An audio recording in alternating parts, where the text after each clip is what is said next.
I will try to keep this a little bit lively for you, and a little entertaining and a little educational all wrapped together. So who am I? That's a really good question. So I'm a executive security consultant for SecureCon. That basically means that I'm the queen of the nerds. So I'm the top tier of consultant, so I can sometimes get away with the covered parking at the airport and be okay.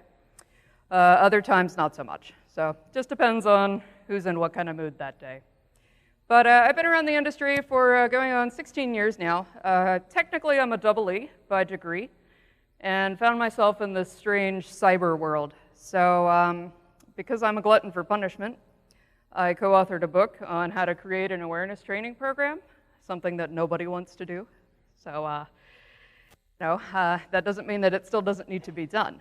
So Bill and I decided that was a good use of our time. I'm a social engineering trainer. I teach a lot of folks how to be social engineers, how to defend against social engineering attacks. So I like to play both sides of that. I think that's fair. Physical security enthusiast, right? So I'm a penetration tester by day, but as I was looking around the networks, I kept finding these strange things, these strange devices, and I didn't know what they did, and I'd call my contact over, and hey man, can you look at this? What is this thing? And they're like, well, we think it's some kind of door thing. Okay. Does the security team know about it? Well, no, we can't scan it because it breaks. So can you not touch it? Thank you. And we moved on, right? But I couldn't let it go. I had to learn more about this.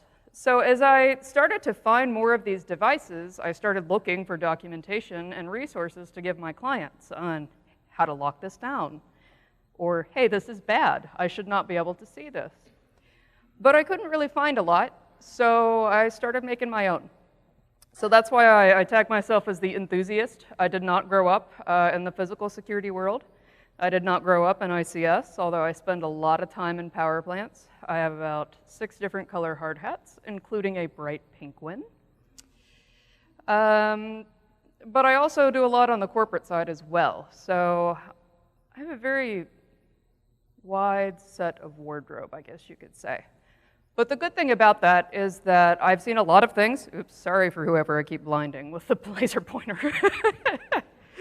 I've seen a lot of things, and I can put that into something that's digestible, hopefully by all audiences. So this one is written specific to an ICS audience.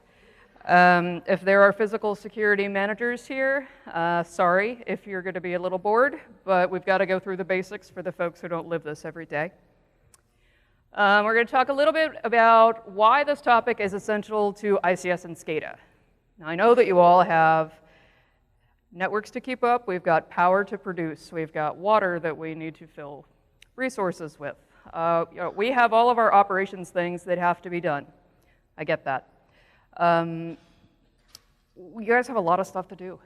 And I'm definitely not trying to add to it, but this is more of just raising some awareness of, maybe we're not looking at the system the way that we should be in regards to cyber risk, or even physical risk. So we can't really talk too much about it until we know what it is. So we'll get into that too. And some attacks, I think. Okay, the counter goes down, not up. Okay, cool. I got 25 minutes. Let's see what we can do. All right. We all know, everybody in this room knows, that most ICS and SCADA systems, to execute some type of attack, you need what? Local area network access or physical access. I cannot tell you how many times I have done audits and vulnerability assessments in ICS environments, and I bring up issues, and I get, yeah, but that's an air-gap network. You can't get to that. Okay. Well, you need physical access for that. That will never happen, and so on. So I want to bring some awareness to some of the ways that people could potentially get some physical access to areas that you really don't want them in. And we've already talked about the rest of this stuff today. You don't need convincing. Okay. Who here knows about physical access control systems and how they work? I can't actually see you. Okay, hold on. Couple hands. Okay, cool. So you could take a nap for the next like 3.5 minutes. For those of you who are new to access control systems, the ID card, we're just going to use a card as an example here. But this could also be one of those little key fobs that you have on your keychain for the gym or parking garage. It could be a mobile credential. Haven't really evaluated very many of those yet, but we're looking to get some into our lab for evaluation very soon. So the way that little card works is there's a chip inside, little tiny chip between the layers, but it's passive, right? So it doesn't have a battery. So it doesn't work like a toll pass, right? Because that toll pass is big and it has its own battery. The card is not very big, so it gets its power from the reader. So our cool little reader here, you can make it say pretty things. So when you get it within proximity of this, it will power up that little chip on the card, and the little card will, depending on its encryption, if it has it, it will spit out basically a bunch of ones and zeros. And that will be divided up into 2 pieces of information that we need. One of those is going to be called a facility code, and one is going to be called a credential number or a card number. So the card number is going to be unique to you. So that's how the system knows that this card belongs to Val.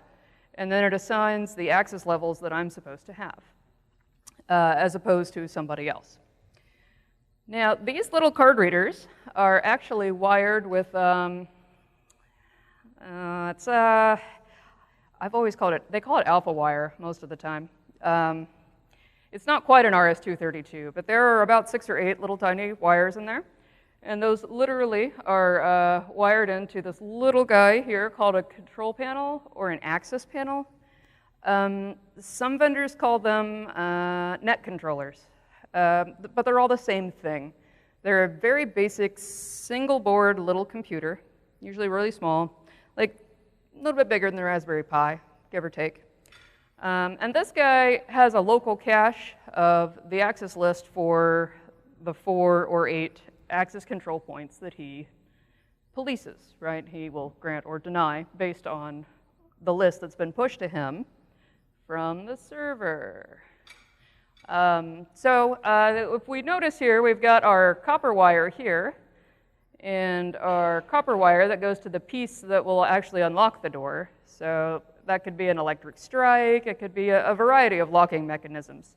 But that's usually the thing that makes the chunk noise when you swipe your card and the little card reader goes beep, and then it'll pause for a second and you'll either hear a ka-chunk when the door unlocks, or you'll hear nothing and you're standing there going, why can't I get in? So these little guys basically help out the server because we can't tie the copper wire straight to the server, right? So they're sort of like our firewalls of access control. We've got one side on the copper and we've got one side on the Ethernet.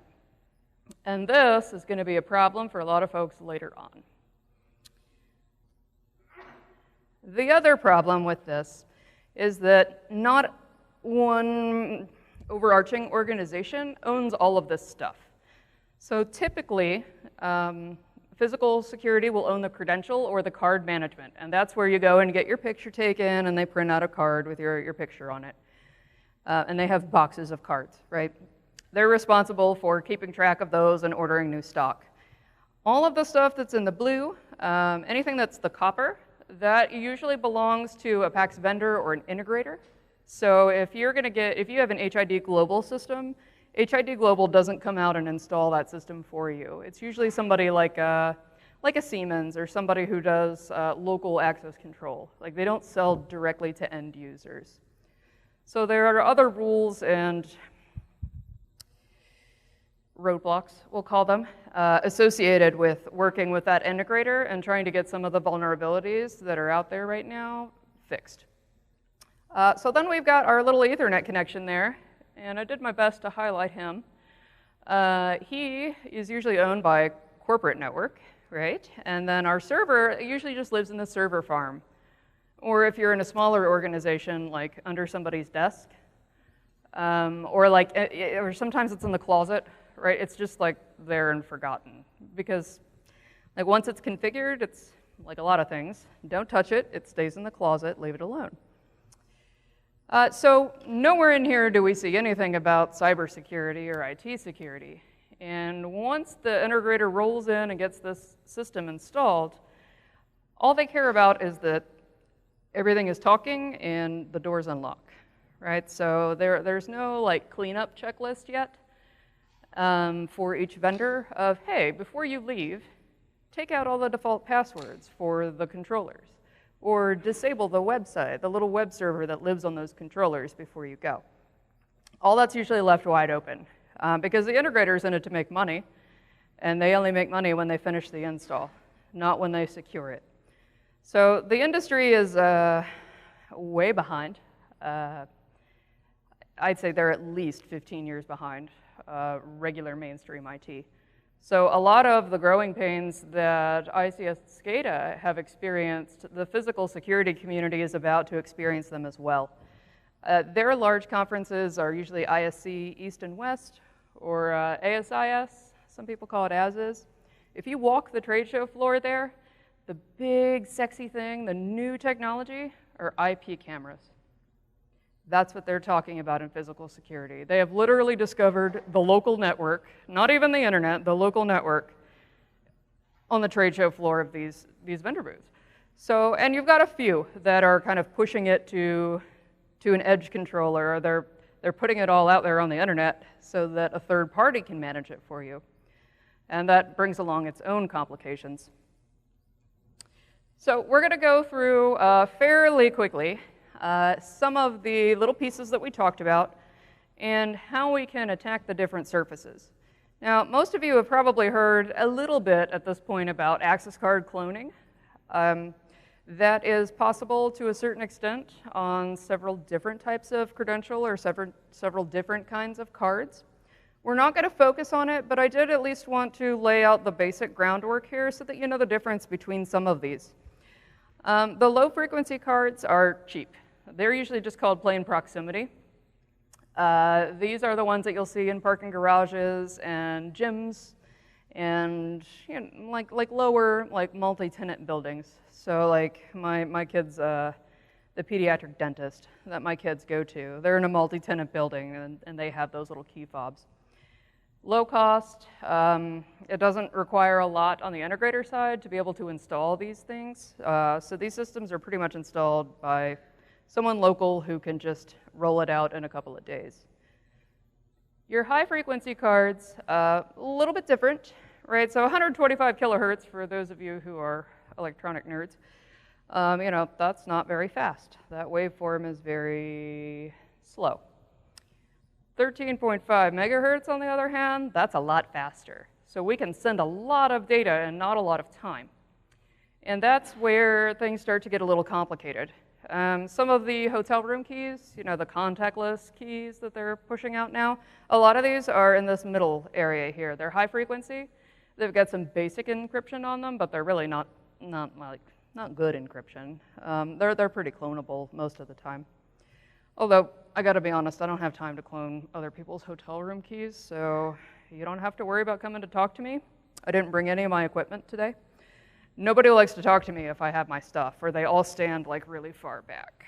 And then they just kind of look, and then they like toss their business card like I'm gonna set them on fire. Nothing with me today, just a sans bag, you can look.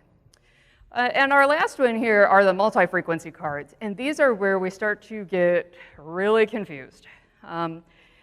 Either somebody ordered the wrong part, or they ordered these multi-frequency cards because they are trying to upgrade the system, and they're at proximity now, but they want to go with an encrypted solution. So they have to have both, because it takes quite a while to pull out all the readers off the wall and replace the readers, replace the back-end infrastructure that supports them.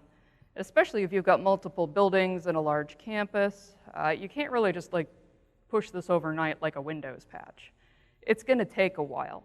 So that's where some of the folks will go with a multi-technology card. So they'll configure the system to accept both. Or sometimes they just turn the encryption off, and they have the ability to use encrypted credentials, but they don't understand the system enough to know that they should. So lots of work to be done here. Another quick little introduction to the physical access control world. So when our card is held up to the reader, and it makes the beep, and it sends the bits across that copper wire there.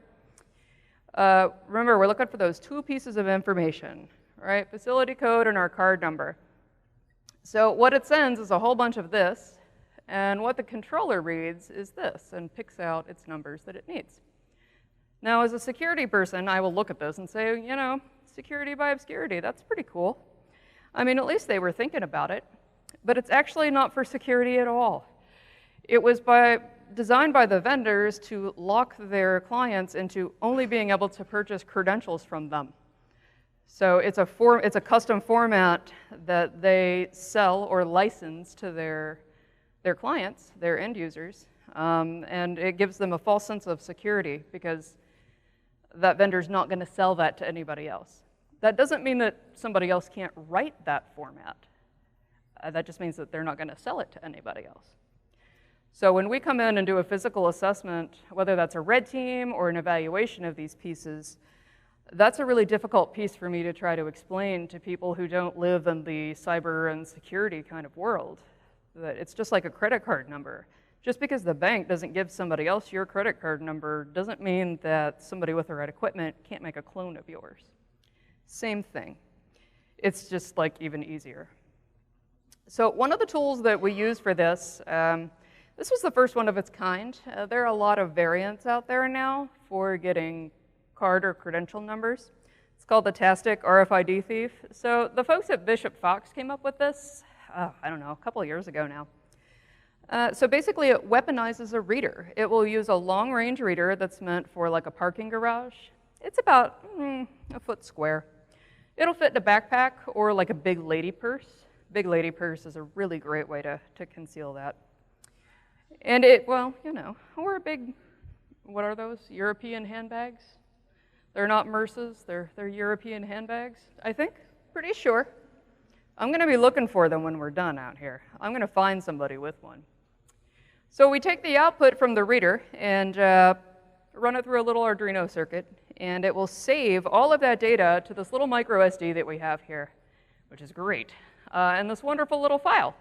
So we can just walk around with this thing in your vehicle of choice, let's say, and collect your stuff, and then go back to your vehicle, your hotel room, wherever you're gonna go, and pull that little micro SD card out and read the card contents that it saved. The card contents look like this, and we're not gonna get into what all this means, but just know that it's enough for me to be able to write the card, because we've got our facility code and we've got our card number there, and then the rest is just binary formatting. It looks like that on the inside if you just take the lid off. The only thing that is, this is all stock over here, and the only thing that's added is this little piece, and then the battery pack. So these things take a 12-volt input, so you just have to like make sure that you find like a hefty battery pack, but that's really not an issue these days. I usually get mine on Amazon, and if we're out on a red team and one fails, I can get one the next day. So they're pretty widely available. What about the reader itself, right? Like, okay, we've heard about card stuff, blah, blah. That's old news. Let's talk about something new. What about if we did something like a man in the middle with the reader? I mean, these are just tiny little copper wires, right? Why couldn't we just put something in between there and collect the same data? Well, it turns out you can. The guys over at redteamtools.com put this together a while back. It's called an ESP key. And they're a little pricey. This will run you about $100 each one. But it sends the card data via Wi-Fi. So it will basically just create its own network and call out to your phone or your laptop or whatever you set it up to do. And we put that in line with our reader. All we got to do is just punch down these 4 little wires here. And it comes with a little punch down tool. I'm not very good at it. I don't know if it's because my hands aren't very strong or what the deal is, but some of the guys on my team are much better at it than I am. But you just pull the cover of the reader off and pop, pop, pop, pop, put it back on, good to go. And this does the same thing, except now it's just going to record all of the data that comes through. So it will record every entry, every deny. And it puts it in a nice little web server. I don't think I put a screenshot of it, but then you can choose the one that you want and you can replay it. So now I don't even have to write stuff to cards. I can just wait until my team member is close, or if I just approach the door and I'm on my phone and I look busy, I can just replay it, pretend to scan something or lean against, since most people have the card here, and I'm good to go. And the door opens just like it should. Some attacks don't require a whole lot of technology. They pretty much print the card number, right? Remember that unique thing that makes you you? They print it on the card. So when we look at this from like an IT cyber perspective, that's like tattooing your password to your forehead and never allowing you to change it. And wait a minute, isn't this the system that we rely on to protect the access to our data center? Would you ever allow that for one of your servers or one of your sites? Of course not. So we've got a lot of catching up to do. Some of the social engineering attacks that we'll do for red teams, we'll actually just call users and get them to read the stuff off the back of the card to us. Or find somebody in physical security who manages the credential stock and get them to read the information off the box, because that tells me the formatting too. So now I don't even have to walk around with the big lady bag. I already got the data that I need. Now I can just make a bunch of cards and use one until it works. Request to exit devices. I love these. So it's not always about cards or the readers. Sometimes we can just let ourselves in with other non-technical tools. Right, so this is a pretty common setup. I can see double doors like this. I could actually see the light from the hallway in this one. It means there's a nice space between, and that's what we're looking for. Between or underneath, but between is better. So when we look at doors like this, these little magnets up here are these little spots. They tell us that these are magnet lock doors, and that there's probably a little motion sensor that looks like that. This little box on the inside, it makes that click, click when you get close to the door. That will either release the locking mechanism or turn off the alarm mechanism, allowing the person to exit without setting off an alert within the system. So if we're on the outside of this and I don't have a card, or I don't have a card that works. So this one in particular was to a data center. And I didn't have a card that opened that door, right? I had my whole wallet. It was the whole accordion of the cards, and I just kept trying it, and none of them worked. So I'm like, okay, well, I brought my tools with me. So my tools look like this. And I love to use the one that says we love our customers, because it's just a little poke in the eye to the physical security people, because they're usually not nice to me in the kickoff meeting. They say things like, well, I don't understand why you computer people are here, and you're never going to get in, and you might as well just go home.